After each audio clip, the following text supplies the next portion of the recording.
Earlier this week, I posted a video whereby I've received so many thoughtful comments where people are adding their 2 cents, what they like, what they don't like, thoughts about the new refined Alox collection, the Onefold Synergy and Synergy X. And I thought I'd fold that into another video for everybody because it's like a brain trust that maybe we can consolidate and maybe more folks can add their opinions. My own opinion playing with it is that I just think that this liner could be a little bit less stiff. I have plenty of other knives where I don't have to jank my flesh and fingernail in quite as aggressively to get it to slide over. It's not the end of the world.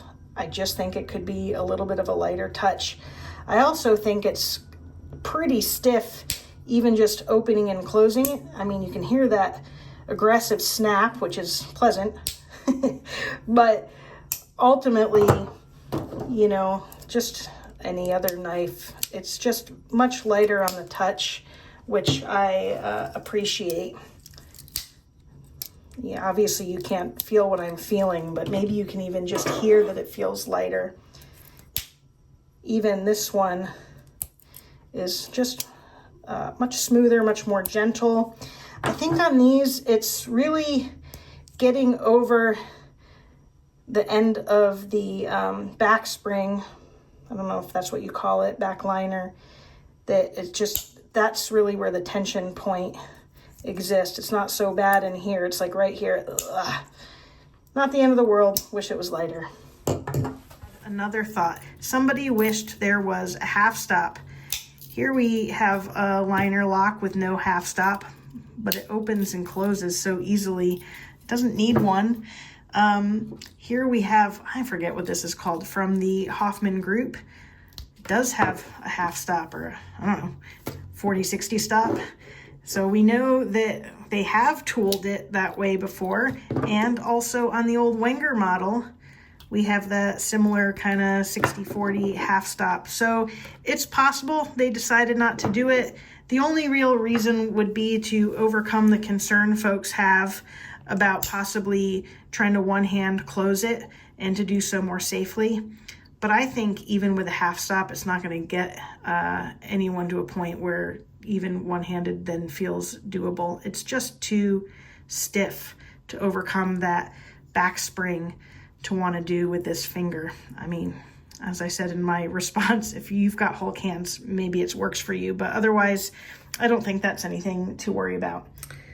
I think the issue here with the clip is multifold. There is no friction on the scale itself to help bite into fabric to keep a knife in pocket.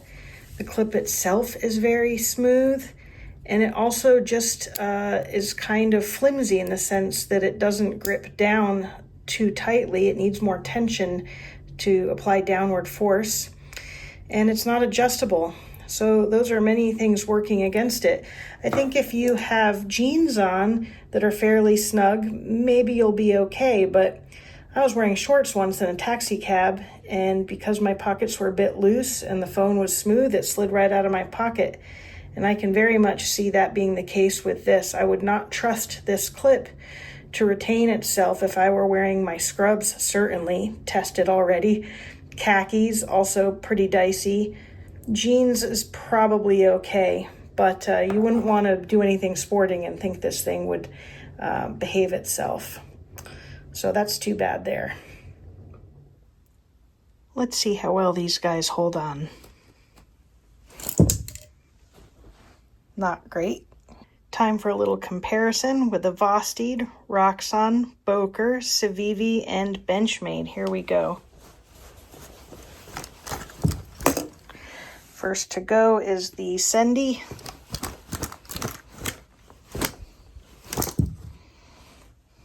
Boker and Roxxon. The Benchmade and the Vosteed Vombat. Bug out in the Vombat. They're on there. Here we have some khakis. Because our clothes aren't always denim, they aren't always thick fabrics, and they aren't always snug fitting. Not great. Again, for comparison,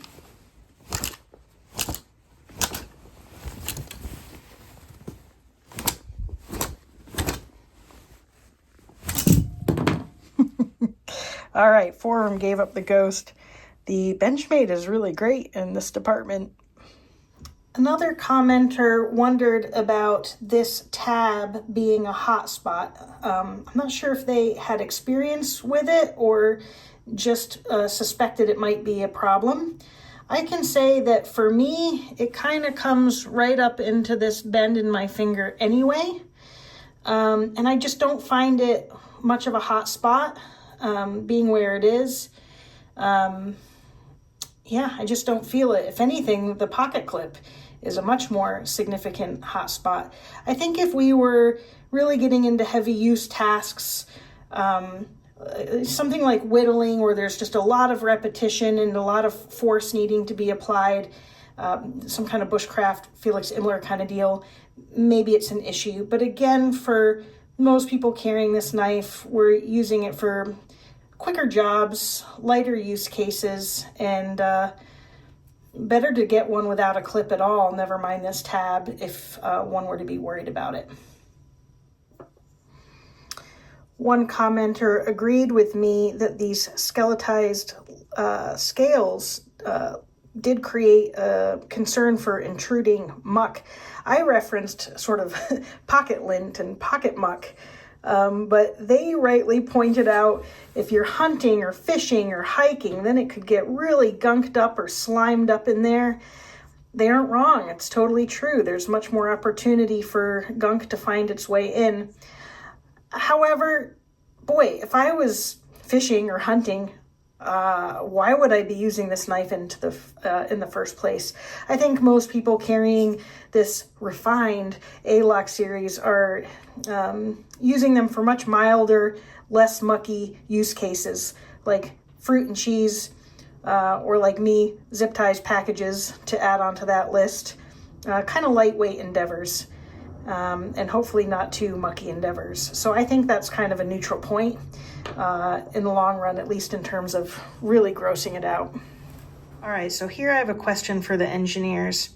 Somebody commented wondering whether this skeletonized scale with these gaps here along the edge would weaken the durability if any sideways force was applied, such as if using this as something of a pry tool. In my opinion, this is not meant for heavy duty prying, and so it shouldn't really be an issue. But I just want to know, would that significantly weaken it, or would much force even be applied onto the scale versus just this pivot point? Of course, there's so little of the Alox around the pivot point. Maybe it does matter. Somebody who knows more about this, I'd love to hear from you.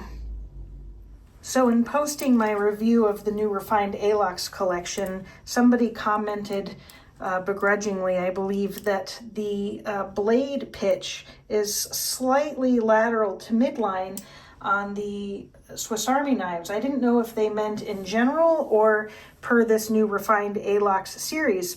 A respondent to that question noted that it's consistent because it allows for the secondary tool within the same layer to fit in there. It's got to scooch over that main blade just a little bit.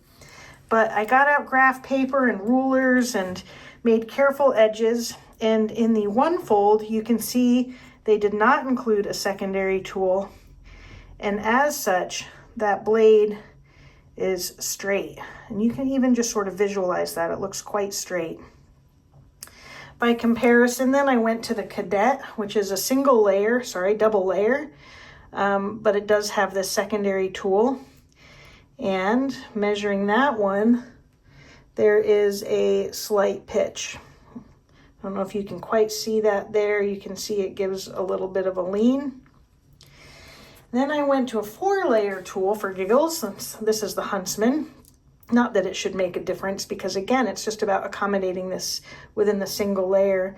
And likewise, we can see that there's a little bit of a pitch there.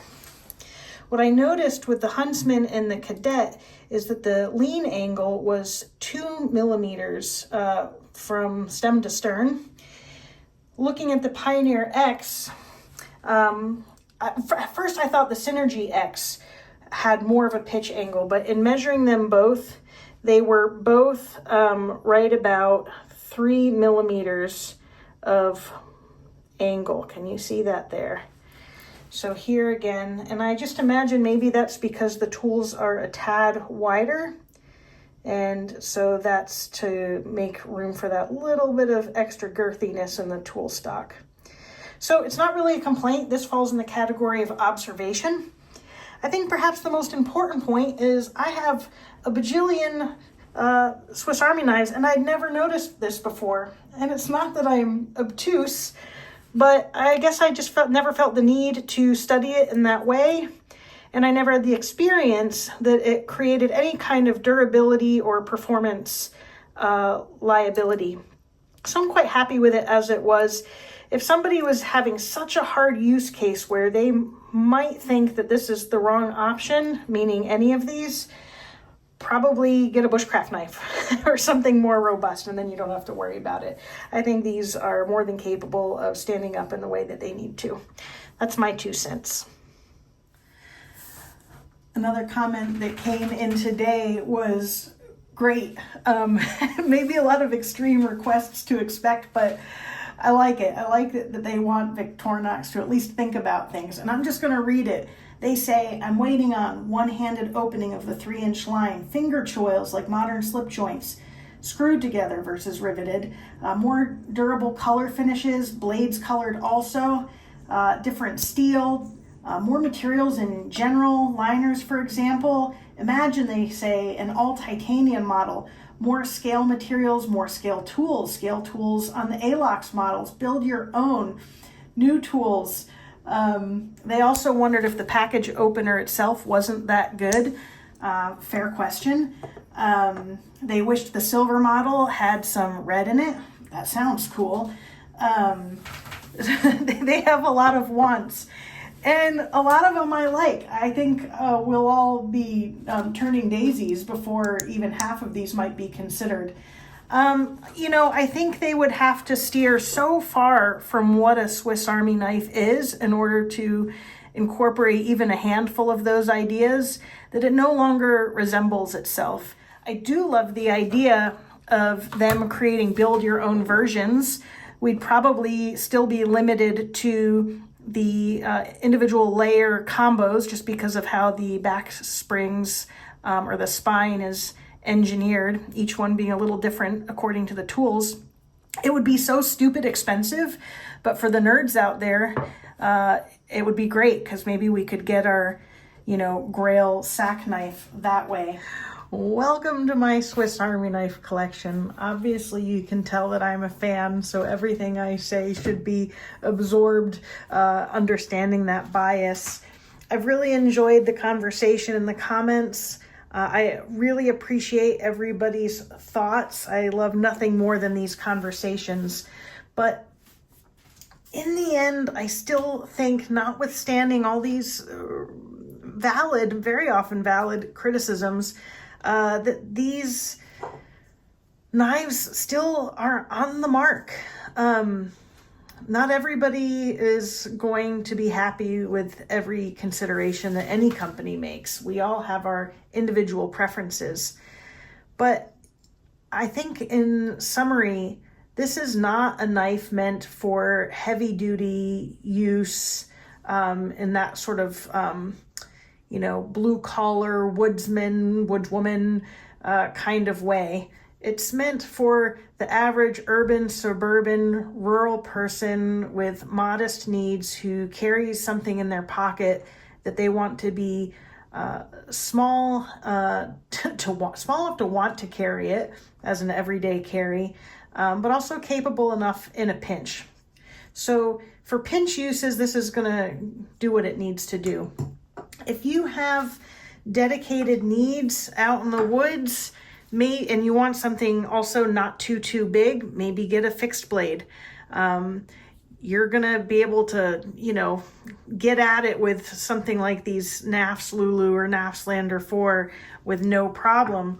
Or a nice lightweight, meant for hiking, Benchmade bug out is gonna get the job done. And of course, there's just a bajillion versions of folders that within that bajillion, somebody's got their grail knife that will do what they need it to do. And sort of like motorcycles, no one tool or one motorcycle is going to be good for all scenarios. And if the point is, you know, having multi-tools, then Roxxon has a pretty decent size, or even smaller than this Flex shears. We have the KS2E, or, you know, their Flex Companion version.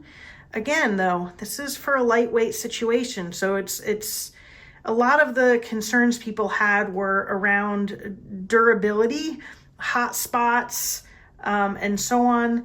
And I just think neither of this kind of thing is meant for something super hardcore. If you wanted to get more hardcore, maybe you get like a Leatherman or one of these big plier based tools. So kind of the long and short of it. Oh, here, I hate this thing, but the free something. God, I hate it so much. That's a whole nother video.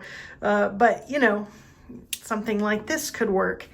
Because if we're going to start asking Victorinox to get into entirely different form factors, it's not Victorinox. It's kind of like, I don't know, what's a good example? You're not going to expect Ferrari to make a station wagon. So every company has its certain design principles and kind of use scenarios that they're most known for and that they invest in. So too long, didn't listen. If nothing else, I just still think that these guys are very well done, worth the money. And if you don't like it, it's cool. There's so many other options for you. So come on, look at those colors. Anyway, thanks for coming along for all this. And yeah, see you in the next video. Toodles.